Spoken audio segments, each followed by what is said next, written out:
Subscribe करा incredible memories चॅनलला आणि बरोबरच बेल नोटिफिकेशन आयकॉनवरती सुद्धा क्लिक करा, जेणेकरून येणाऱ्या व्हिडिओजची नोटिफिकेशन तुम्हाला सर्वप्रथम मिळतील. नमस्कार मित्रांनो, पुन्हा एकदा स्वागत आहे तुमचं इनक्रेडिबल मेमरीजच्या या नवीन व्हिडिओमध्ये. मित्रांनो, मागच्या व्हिडिओमध्ये आपण भेट दिली होती कणेरी मठाच्या सिद्धगिरी गार्डनला. तो व्हिडिओ जर तुम्ही पाहिला नसेल तर खाली डिस्क्रिप्शनमध्ये त्याची लिंक दिलेली आहे, तिकडे जाऊन तो व्हिडिओ तुम्ही नक्की पहा.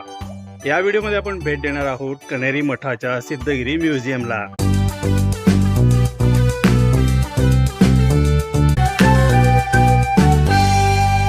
आणि आता आपण निघालो आहोत सिद्धगिरी म्युझियमकडे, ज्याचं उद्घाटन स्वामीनारायण संस्थान राजकोटचे त्याग वल्लभदासजी आणि सार्वजनिक बांधकाम मंत्री माननीय नामदार चंद्रकांत दादा पाटील यांच्या हस्ते करण्यात आलेलं आहे.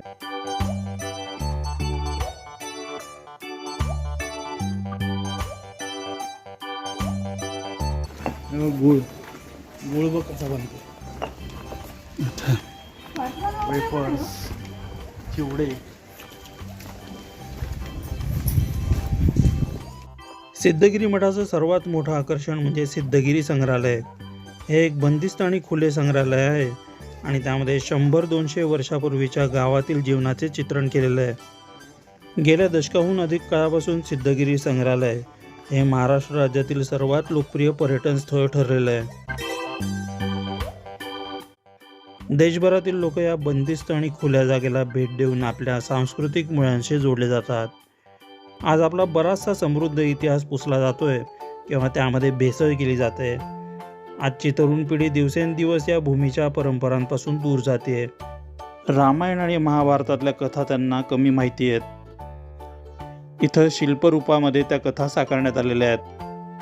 भारताच्या समृद्ध प्राचीन इतिहासातली दृश्य इथे प्रदर्शित केली गेलेली आहेत.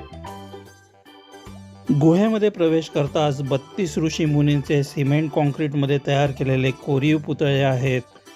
ऋषींची नावं, त्यांची विद्या आणि त्यांचे योगदान याची सामान्य माणसाला माहीत नसलेली माहिती इथे लिहिलेली आहे.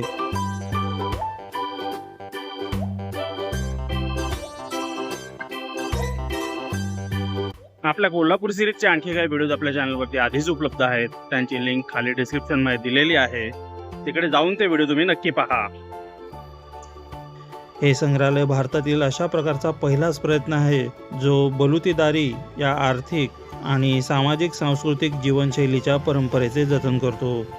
गावामध्ये 12 प्रकारचे बलुतेदार म्हणजेच त्यांच्या व्यवसायावरून ओळखले जाणारे समुदाय आणि 18 प्रकारचे आलुतेदार म्हणजेच उपकरणे पुरवणारे होते. हे संग्रहालय या बलुतेदार आणि आलुतेदार यांच्या सहजीवनावरती प्रकाश टाकतं. जवळपास 300 मुख्य दृश्य आणि सुमारे 3000 मूर्ती आहेत. यामध्ये गावातील अनेक सूक्ष्म जीवनशैलींचा विचार करण्यात आलेला आहे. संपूर्ण गावामध्ये अभिव्यक्ती, अचूकता आणि जिवंतपणा यांचा एक अनोखा संगम आढळतो. प्रत्येक शिल्पामध्ये बहुआयामी प्रभाव आणि जीवनशैलीची संकल्पना आहे.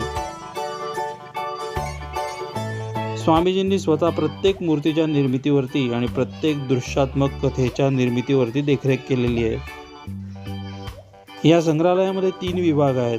त्यातील संकल्पना थोड्या वेगळ्या आहेत आणि त्यांच्यामध्ये प्राचीन भारत, ग्रामीण जीवन आणि भारतातील सण उत्सव यांचे चित्रण केले गेलेले आहे. हे तिन्ही विभाग एकमेकांशी संबंधित आहेत आणि आपण एका संकल्पनेतून दुसऱ्या संकल्पनेत सहजतेने प्रवेश करतो. या संग्रहालयाचा पहिला भाग आहे तो इमारतीच्या आतमध्ये आहे. प्राचीन भारताचे तो चित्रण करतो. त्यात भारताच्या समृद्ध प्राचीन इतिहासातील दृश्य प्रदर्शित केलेली आहेत, ज्यामध्ये भारतातील महान ऋषीमुनी आणि शास्त्रज्ञ हे विविध कामांमध्ये गुंतलेले दाखवलेले आहेत. सकाळी 9 ते संध्याकाळी 6 वाजेपर्यंत तुम्ही कणेरी मठाला भेट देऊ शकता. प्रवेशद्वारावरतीच 2 तिकीट काउंटर आहेत, जिथे कॅश किंवा ऑनलाईन पेमेंटने तुम्ही पेमेंट करू शकता. 3 ते 12 वर्षाखालील मुलांसाठी तिकीट दर आहे 125 रुपये आणि 12 वर्षावरील लोकांसाठी तिकीट दर आहे 250 रुपये. आपण CCTVच्या निरीक्षण कक्षेमध्ये आहोत. मूर्त्यांना हात लावू नये आणि कठड्याच्या आतमध्ये सुद्धा जाऊ नये. तसं जर आढळलं तर 1000 रुपये दंड भरावा लागेल. प्राचीन काळातील ऋषीमुनी आणि त्या काळातील जीवन पद्धती आपल्याला या गुहेमध्ये पाहायला मिळते. त्यांच्याबद्दलची संपूर्ण माहिती देखाव्याच्या बाजूला लावलेली आहे, ती तुम्ही वाचू शकता. म्युझियम पाहताना कोणत्याही गोष्टीला हात लावू नका, तसंच शांतता राखा. महर्षी पतंजली हे प्राचीन भारतातील महान ऋषी आणि तत्वज्ञ होते, ज्यांना योगाचं जनक मानलं जातं. महर्षी पतंजली यांनी वैद्यकशास्त्र किंवा आयुर्वेदावरही ग्रंथ लिहिल्याचं आढळतं, ज्याद्वारे मानवी शरीराचे आरोग्य सुधारण्याचे मार्ग सांगितले आहेत. पुढे आपल्याला महर्षी वेदव्यास यांची मूर्ती पाहायला मिळते. महर्षी वेदव्यास हे हिंदू धर्मातील सर्वोच्च ऋषी, महान ज्ञानकोशकार आणि महाभारत महाकाव्याचे रचयिता आहेत. वेदव्यास यांनी ऋग्वेद, यजुर्वेद, सामवेद आणि अथर्ववेद यांचे 4 भागामध्ये वर्गीकरण केले आणि ज्ञान सुलभ केले, म्हणून त्यांना वेदव्यास ऋषी म्हटलं जातं. त्यांनी जय नावाच्या महाकाव्याची निर्मिती केली, जो पुढे जाऊन महाभारत म्हणून प्रसिद्ध झाला.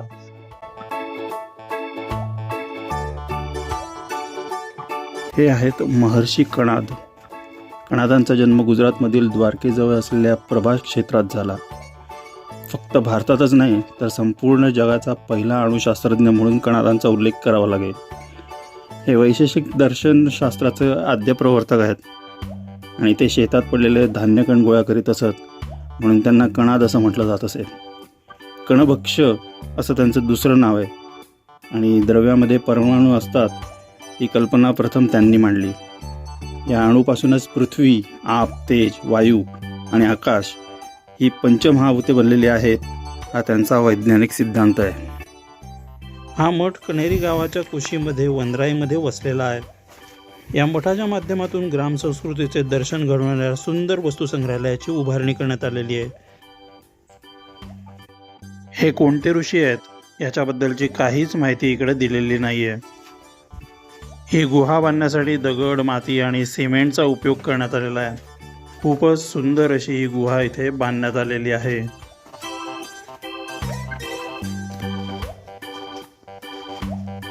हे आहेत नारद मुनी, आपल्या सर्वांनाच माहिती आहेत.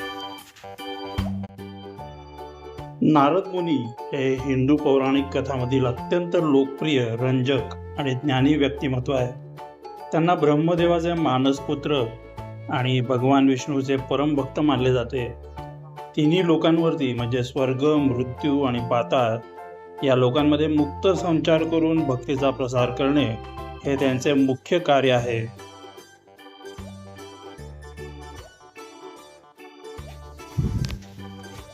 भागीरथ हे हिंदू पौराणिक कथांमधील इक्ष्वाकू वंशातील एक महान आणि पराक्रमी राजा होते. त्यांना ऋषी म्हणून संबोधले जात नसले तरी त्यांच्या कठोर तपश्चर्येमुळे ते महान संत आणि साधक मानले जातात. त्यांनी स्वर्गातील गंगा नदीला पृथ्वीवर आणले होते. हे आहेत चिरकारिक ऋषी.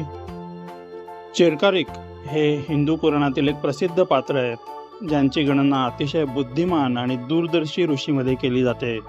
महाभारत आणि पुराणानुसार कोणताही निर्णय घाईघाईत न घेता सखोल विचार करून योग्य वेळी पाऊल उचलणाऱ्या ऋषींचा उल्लेख चिरकारिक असा केला जातो.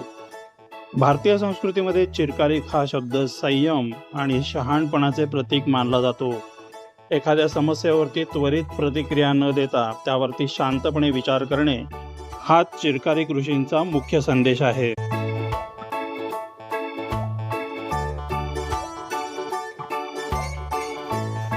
हा कोणा रिकामा आहे?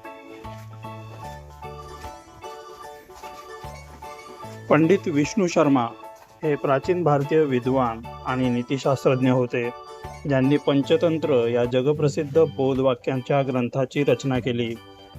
प्राण्यांच्या काल्पनिक कथांच्या माध्यमातून मानवाला व्यावहारिक ज्ञान, राजकारण आणि जीवनमूल्य शिकवणे हे या ग्रंथाचे वैशिष्ट्य आहे. गार्गी वाचक नवी या प्राचीन भारतातील एक महान विदुषी, तत्वज्ञ आणि ब्रह्मवादिनी होत्या. विदेह देशाचा राजा जनक याने आयोजित केलेल्या ब्रह्मसभेत गार्गी यांनी सहभाग घेतला होता. या सभेत त्यांनी उपस्थित असलेल्या अनेक दिग्गज ऋषींना आपल्या बुद्धिमत्तेने आणि ज्ञानाने आव्हान दिले होते. गर्ग ऋषींच्या कुळात जन्मलेल्या आणि वचवनु ऋषींच्या या कन्येने वेद, उपनिषदे आणि अध्यात्माच्या क्षेत्रात असामान्य ज्ञान संपादन केले. अक्षपाद गौतम न्यायसूत्राचा कर्ता. न्यायसूत्राला गौतम सूत्र असेही म्हटले जाते. न्यायसूत्रात 5 विषय आहेत: प्रमाण, प्रमेयवाद, अवयव आणि अन्यमत परीक्षा. गौतमाने आपल्या अन्वेषिकी विद्येत याच विषयाचा परमार्थ घेतला आहे आणि 5 अन्वेषिकी विद्येस नंतर न्यायसूत्र म्हणू लागले. न्याय म्हणजे तर्कविद्या. यालाच वादविवादाचे शास्त्र म्हटले जाते. या न्यायसूत्रामध्ये गौतमांनी आधिभौतिक प्रणालीचे विस्तारीकरण केलेले आहे. पर्वतापलीकडे जर धूर आहे तर तिथे अग्नीचे प्रयोजन असणारच, असे तर्कशास्त्र समजावतानाचा हा प्रसंग.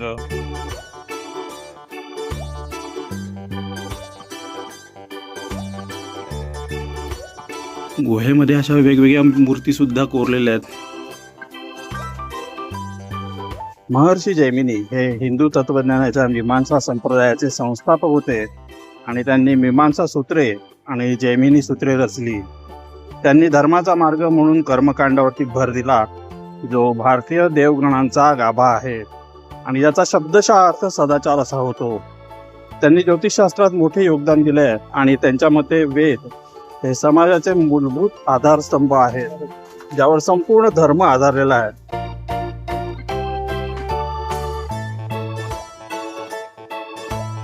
प्राचीन भारतीय पौराणिक कथांमधील अत्यंत आदरणीय आणि महान व्यक्तिमत्वे आहेत. आपापल्या क्षेत्रातून संपूर्ण जगाला आदर्श आणि प्रेरणा दिलेली आहे. महर्षी वाल्मिकी हे संस्कृत साहित्यातील पहिले महाकाव्य रामायणचे रचयिता आहेत, त्यामुळे त्यांना आदिकवी म्हणून ओळखलं जातं. हा जो सीन आहे याच्याबद्दलची माहिती ही राहिली. वाल्मिकी महर्षी आणि त्याची माहिती ही आहे.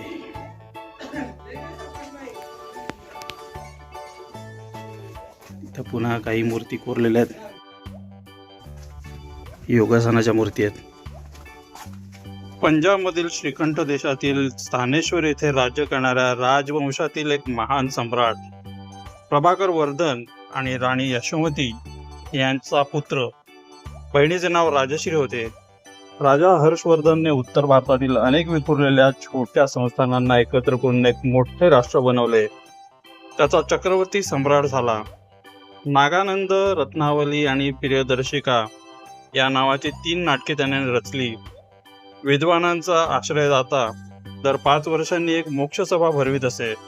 रोज 1000 बौद्ध भिक्षू आणि 500 ब्राह्मण जेव घालत असे. अनेक मंदिरे स्थापन केली. तो दानशूर म्हणून प्रसिद्ध आहे. स्वतःजवळील दान करण्याच्या वस्तू संपल्यामुळे परिधान केलेले वस्त्र त्याने दान केले. नंतर आलेला याचकाला स्वतःकडील साडीचा तुकडा काढून देऊन त्याच्या बहिणीने सुद्धा दानशूरतेचा मान राखला.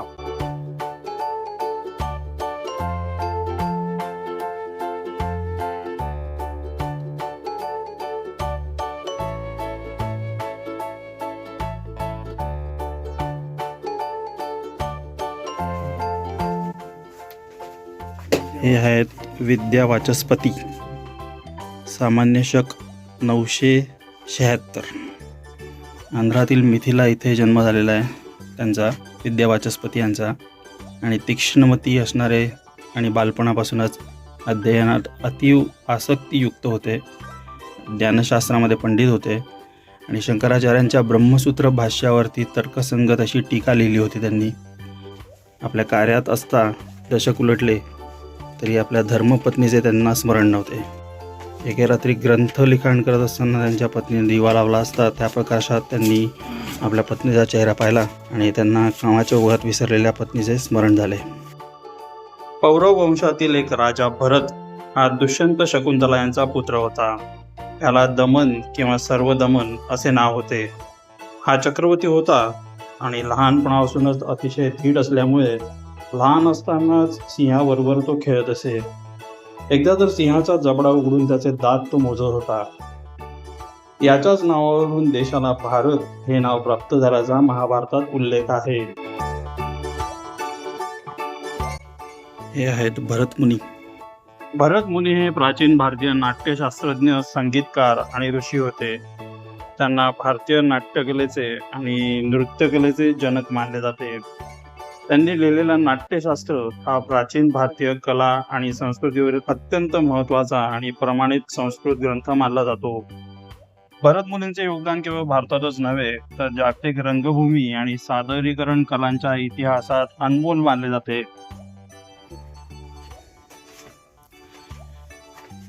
पुढे योगासनाबद्दल आणखी काही मूर्त्या इथे कोरलेल्या आहेत गुहेमध्ये. सध्या गुहेमध्ये कोणीच नाही आहे आणि व्हेरी गुड, कोणी नाही आहे, त्यामुळेच आपल्याला नीटपणे पाहता येतं. हे आहेत पाणिनी. महर्षी पाणिनी हे प्राचीन भारतातील एक महान संस्कृत व्याकरणकार आणि भाषाशास्त्रज्ञ होते. त्यांनी संस्कृत भाषेला अत्यंत वैज्ञानिक, अचूक आणि नियमबद्ध स्वरूप दिले, यामुळे त्यांना भाषाशास्त्राचे जनक म्हणतात.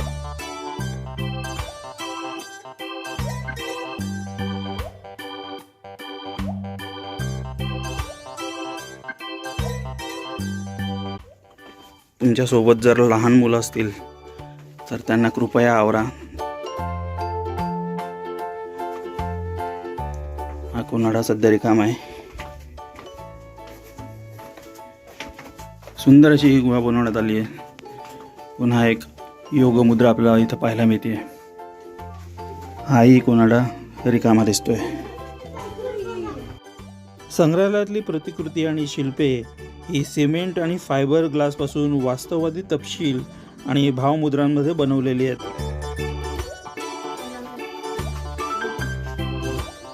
एकलव्य यांची ही मूर्ती. एकलव्य निषाद जनांगीय युवराज होते. द्रोणाचार्यांना गुरु मानून त्यांची मातेची मूर्ती बनवून त्यांच्या प्रेरणेने धनुर्विद्या स्वतंत्रपणे शिकून त्यात प्रावीण्य मिळवले. त्यांची अद्वितीय साधना म्हणजे त्यांनी अहिंसात्मक धनुर्विद्येचे शोधन केले. याचेच उदाहरण म्हणजे कुत्र्याच्या तोंडात 7 बाण मारलेले, परंतु त्याला त्या बाणाची इजा झाली नाही व कुत्र्याचे भुंकणे थांबले. धनुर्विद्याला अत्यावश्यक असा उजव्या हाताचा अंगठा गुरुदक्षिणा म्हणून शरणागत दिला. यावरून त्यांची गुरुनिष्ठा व गुरुभक्ती दिसून येते. एकलव्य यांच्याबद्दलचा हा देखावा. गुरु द्रोणाचार्यांची ती मूर्ती.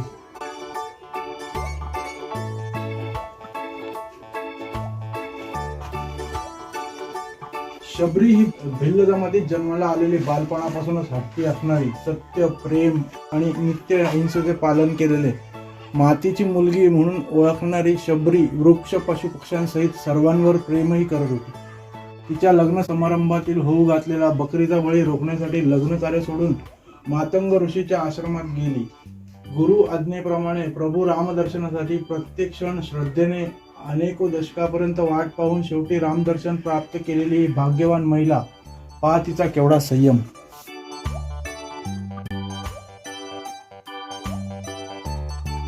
राम लक्ष्मणांची वाट बघणारी शबरी आपल्याला इथे पाहायला मिळते.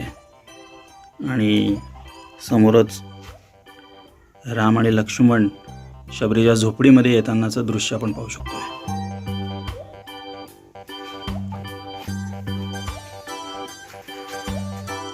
ते आपल्याला गॅलेक्सी पाहायला मिळते. वराह मिहीर, कालपी, जन्मस्थान, गणित, जातक, संहिता या ज्योतिष्याच्या 3 शाखांवर ग्रंथ रचलेले हे भारतीय सुप्रसिद्ध खगोल आणि गणित शास्त्रज्ञ होते. उज्जैनीतील नवरत्न पंडितांपैकी हे एक होते. त्यांनी बृहत जातक पंचसिद्धांकित नावाचे 2 प्रयोगशील ग्रंथ लिहिले. पृथ्वी गोल आहे आणि स्वतः भोवती प्रदक्षिणा घालत सूर्याभोवती प्रदक्षिणा घालते या संबंधात दृढीकरण केले आणि इतर ग्रहांचे चलन परिशीलन केले.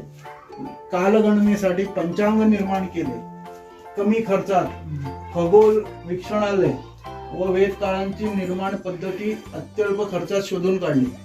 ग्रहण संबंधातील विचार, भविष्यातील भूकंपाची पूर्व सूचना, उल्कापात, चक्रीवादळ इत्यादींची पूर्वसूचक लक्षणे शोधून काढली. जमिनीतील पाणी शोधण्याचे विधान आणि मोठी हिरे, पोवळे यांचे परीक्षण विधानही त्यांनी शोधून काढले. सूरपाल. सूरपाल हे प्राचीन भारतीय वनस्पती शास्त्रज्ञ होते, ज्यांनी इसवी सन 1000च्या सुमारास संस्कृत भाषेमध्ये वृक्षायुर्वेद नावाचा प्रसिद्ध ग्रंथ लिहिला. हा ग्रंथ कृषी, फलोत्पादन आणि वनस्पतींच्या आरोग्याविषयीचा ऐतिहासिक दस्तावेज मानला जातो.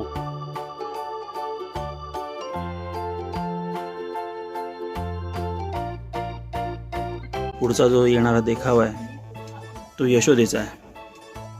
पॉज करून कृपया ही माहिती वाचा. यशोदा या हिंदू पौराणिक कथानुसार भगवान श्रीकृष्णाच्या पालकमाता आणि गोकुळचे सरदार नंद यांच्या पत्नी होत्या. वसुदेव आणि देवकी यांचा मुलगा असलेला श्रीकृष्ण याला कंसाच्या त्रासापासून वाचवण्यासाठी लहानपणीच गोकुळामध्ये नंद आणि यशोदेकडे सोपवण्यात आले होते. यशोदेने श्रीकृष्णाला स्वतःच्या मुलाप्रमाणे अत्यंत प्रेमाने वाढवले. हे आहे धनुरासन. प्रकाश कमी आहे त्याच्यामुळे जास्ती सुस्पष्ट आपल्याला बघायला मिळत नाहीये.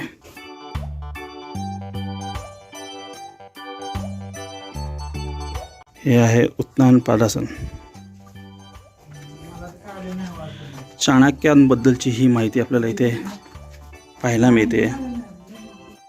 आचार्य चाणक्य हे प्राचीन भारतातील महान अर्थशास्त्रज्ञ, राजकारणी, रणनीतिकार आणि मौर्य साम्राज्याचे मुख्य सल्लागार होते. त्यांचे मूळ नाव विष्णुगुप्त होते आणि त्यांना कौटिल्य या नावानेही ओळखले जाते. इथे ही जी मूर्ती दिली आहे याबद्दलची माहिती इथे लिहिण्यात आलेली नाही, त्यामुळे याबद्दल हे कोण आहेत आणि कोणता हा प्रसंग दाखवला आहे त्याबद्दलची काही माहिती आपण इथे पाहू शकत नाही आहे. काश्यप ऋषींबद्दलची ही माहिती इथे आहे. हे आयुर्वेदीय वैद्यविज्ञानी होते आणि हे स्त्री प्रसूती आणि बालरोग तज्ज्ञ होते. आयुर्वेदाच्या 8 अंगांपैकी एक महत्त्वाचे अंग म्हणजेच कौमार भृत्य, याचा अर्थ बालविद्या. काश्यप हे त्यांचे प्रणेते. काश्यप संहिता हा ग्रंथ त्यांनी लिहिला. त्यामध्ये मुख्यत्वे करून बालकाची उत्पत्ती, वाढ, विकासादरम्यान होणारे बदल, परिचर्या, बालरोग, निदान, चिकित्सा, ग्रहबाधा, कुमारागार, क्रीडाभूमी, खेळणी, अन्नप्राशन, विविध संस्कार इत्यादी शास्त्रीय माहिती प्रयोगांती अनुभवाने कथन केले. विशेष म्हणजे बालकांच्या हृदयाचे ठोके पपईच्या पानाच्या देठातून व्यवस्थितपणे व काटेकोरपणे ऐकून त्याद्वारे निदान करत असत. त्याबद्दलचा हा देखावा आपण इथे पाहू शकतोय. त्यांनी पपईचं देठ बालकाच्या हृदयाला लावलेलं आहे आणि त्याचे ठोके ते ऐकतायत, असा हा देखावा.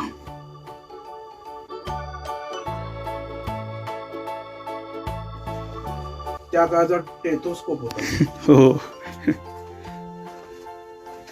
सरक ऋषींबद्दलची माहिती आपण इथे पाहू शकतोय. त्याबद्दलचा प्रसंग. हे प्रसिद्ध वैद्यकीय चिकित्सक, शास्त्रज्ञ, काया चिकित्सा जनक म्हणून ते प्रसिद्ध होते. कनिष्क राजाचा राजवैद्य होते. आयुर्वेदीय वैद्य विज्ञान रूपी चरक संहिता त्यांनी लिहिली. त्यात आयुर्वेदाची व्युत्पत्ती, मूलतत्व, शरीर रचना, शारीरिक क्रिया, व्याधी उत्पत्ती व त्याचे निदान, शमन, शोधन रूपी उपचारांचे आणि पथ्य अपथ्यासंबंधी विस्तृत माहिती त्यात आहे. औषधाच्या गुणलक्षणाचा शोध घेऊन औषध वापरा संबंधी विधिविधान प्रमाणित केले. ऋषी सुश्रुत एक आयुर्वेदाचार्य, शल्यतंत्र पारंगत, शस्त्रक्रियेचे जनक म्हणून ते विश्वविख्यात होते. सुश्रुताने शल्यतंत्र आत्मसात करून सुश्रुत संहिता हा ग्रंथ लिहिला. त्याचे 5 भाग त्यांना स्थाने म्हणतात. सूत्रस्थान, निदान स्थान, शरीर स्थान, चिकित्सा स्थान आणि कल्पस्थान. त्यांनी 1120 प्रकारच्या व्याधी शोधल्या. 700 वनस्पतीजन्य औषधे, 64 खनिज मूल औषधे आणि 57 प्राणीजन्य औषधांचा शोध लावला. त्यांना त्वचारोपण तंत्र, मोतीबिंदू आणि प्रसूती योग्य मार्गाने होत नसल्यास मूल बाहेर काढण्याच्या तंत्राचा प्रयोग जगात सर्वप्रथम केला. शिवाय 100हून अधिक पोलादाच्या शल्यशस्त्रांची माहिती जगाला दिली. प्लास्टिक सर्जरीचा प्रथम बहुमान त्यांच्याकडे जातो. शव दीर्घकाळ टिकून ठेवून कसे जतन करायचे याचे ज्ञान त्यांना अवगत होते. शरीरशास्त्रात त्यांचे योगदान अतुलनीय आहे. म्हणजे पहा किती जुनी आहे ही पद्धती, शल्यचिकित्सा पद्धती तेव्हापासून आहे.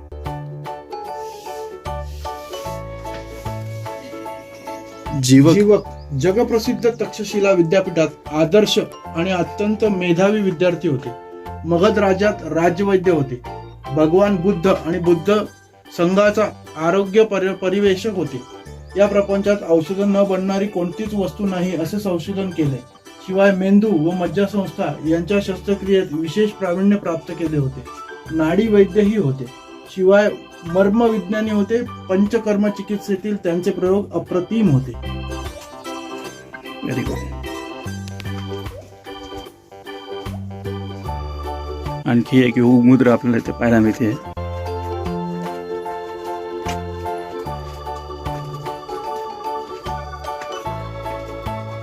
आर्यभट्ट. सामान्य शक चौथे शतक. पाटलीपुत्र कुसुमपूरचे राहणारे. प्राचीन काळापासून आर्यभट्ट यांचे स्थान महान गणिती, खगोलशास्त्रज्ञ व ज्योतिषशास्त्रज्ञांच्या अग्रगणी आहे. आर्यभट्ट हे देशमान पद्धतीचे जनक आहेत. दशमान पद्धत विश्वभर प्रसिद्ध आहे. त्यांचे अत्यंत प्रसिद्ध ग्रंथ आर्यभटीय व आर्य सिद्धांत आहेत. त्यांनी प्राचीन ज्योतिष ग्रंथाचे संशोधन केले. गीतिकापाद, गणितपाद, कालक्रियापाद, गोलापाद असे त्यांचे 4 विभाग आहेत. डोंगरावरून पडणारा दगड, धबधब्याचे पाणी आणि ढगातील पाणी खालीच का पडते या कुतूहलातून त्यांनी गुरुत्वाकर्षणाचा शोध लावला. नागार्जुन. सामान्य शक 7वे शतक. नागार्जुन हे असामान्य प्रतिभावंत रसायनशास्त्रज्ञ होते. त्यांनी शून्य प्रदूषण निर्माण करणाऱ्या विविध प्रकारची रसायने व शुद्ध धातू मिळवण्याच्या पद्धती शोधून काढल्या. पारा व इतर धातूंचे सरस त्यांनी प्रथम तयार केले. हे मायुरी विद्येत सामान्य धातूपासून सोने बनवण्याची विद्या निष्णात होते. त्यांनी धातुशास्त्र व रसायनशास्त्रावर वेगवेगळे प्रयोग केले. याच अनुभवांना रसरत्नाकर, रसहृदय, रसेंद्र मंगला या नावाच्या ग्रंथांमध्ये लेखणीबद्ध केले. त्यांनी अनेक रासायनिक प्रक्रिया व उपकरणांची माहिती रसरत्नाकर या ग्रंथात नमूद केलेली आहे. आरोग्यशास्त्रावरही त्यांनी अनेक आरोग्य मंजरी व योगसार नावाच्या ग्रंथांची रचना केली. जगप्रसिद्ध नालंदा विद्यापीठाचे ते कुलगुरू होते.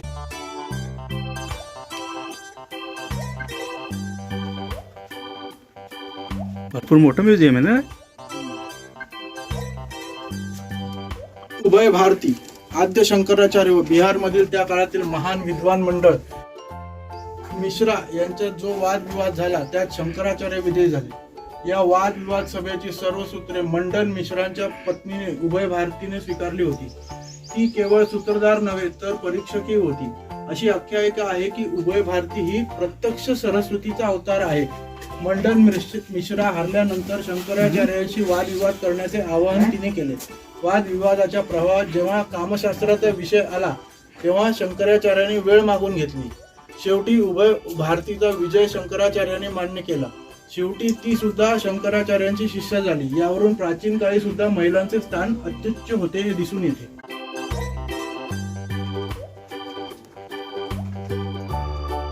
भास्कराचार्य यांची ही माहिती. महान ज्योतिष शास्त्रज्ञ हे सह्य पर्वताजवळील ब्रिजवलवीड गावचे रहिवासी महेश्वर पिता व गुरु होते. सिद्धांत शिरोमणी नावाचा ग्रंथ असून त्यांच्या पहिल्या भागाचे नाव लीलावती आहे. लीलावती नावाची त्यांची एक मुलगी तिला ग्रंथ अर्पण केला व शिकवलाही.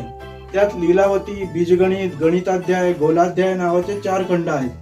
करण कुतूहल हे त्यांचे 2 ज्योतिर्गणितिक विषयक ग्रंथ. त्याशिवाय वासना भाष्य हा सिद्धांत शिरोमणीच्या ग्रहगणित व गोलाध्याय यावरील टीका ग्रंथ आहे. पृथ्वी गोल आहे, ती आपल्या भोवती फिरते व तिला कशाचाही आधार नाही हे माहिती होते. प्रस्तुत शोध सूर्य सिद्धांत ग्रंथात दिलेले आहेत. त्या काळी दुर्बीण वगैरे सूक्ष्म वेध साधने उपलब्ध नव्हती, पण अशा साधनांच्या अभावी वरील शोध त्यांनी लावले. यातच त्यांची कुशाग्र बुद्धी दिसून येते. भास्कराचार्यांना पृथ्वीच्या कक्षाभ्रमणाची कल्पना होती. गुरुत्वाकर्षणाचा सिद्धांत त्यांनी मांडला. त्यांनी मांडलेला सिद्धांत असा: पृथ्वीच्या ठिकाणी आकर्षण शक्ती आहे. या शक्तीने ती अवकाशातील जड वस्तू आपल्याकडे खेचते. चला.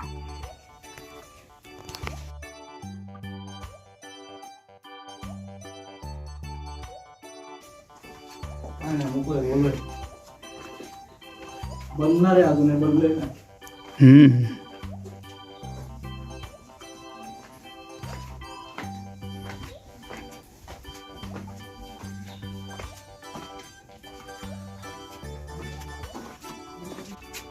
वेरूळ अजिंठा.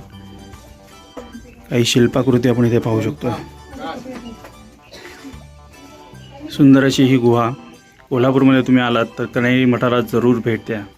तर अशा प्रकारचं हे कण्हेरी मठचं म्युझियम होतं. मित्रांनो, तुम्हाला कसा वाटला हा व्हिडिओ ते मला खाली कमेंट करून नक्की सांगा.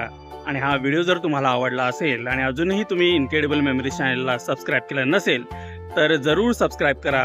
बरोबरच बेल नोटिफिकेशन आयकॉनवरती सुद्धा क्लिक करा, जेणेकरून येणाऱ्या व्हिडिओची नोटिफिकेशन तुम्हाला सर्वप्रथम मिळतील. भेटूया आपल्या पुढच्या व्हिडिओमध्ये. धन्यवाद.